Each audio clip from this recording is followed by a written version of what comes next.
A slow draining sink is often caused by a blocked vent pipe messing with your plumbing's airflow and making water back up. So, the vent pipe helps air get into the plumbing system so water can flow smoothly. If it's blocked, water struggles to drain because there's no air pressure balance.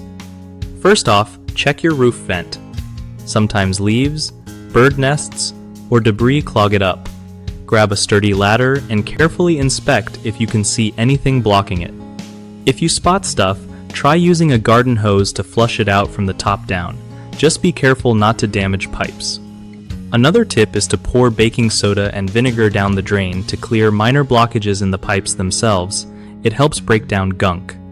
Don't ignore slow draining though, because it can lead to bigger plumbing headaches like leaks or bad smells.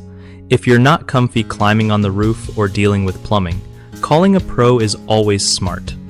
Better safe than sorry with stuff like this. One of the most common mistakes when dealing with slow draining sinks due to blocked vent pipes is ignoring the vent pipe altogether and just plunging the sink repeatedly. This doesn't fix airflow problems and wastes your time. Another issue is not checking the roof vent for clogs. People often forget that vents can get blocked by nests or leaves, so make sure to look up there.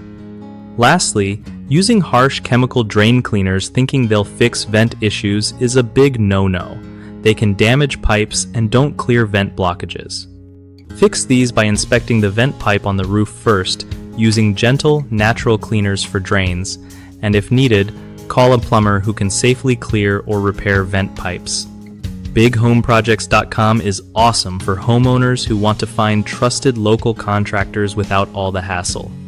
It also helps contractors connect with real clients looking for their services, making home repair and improvements way easier for everyone.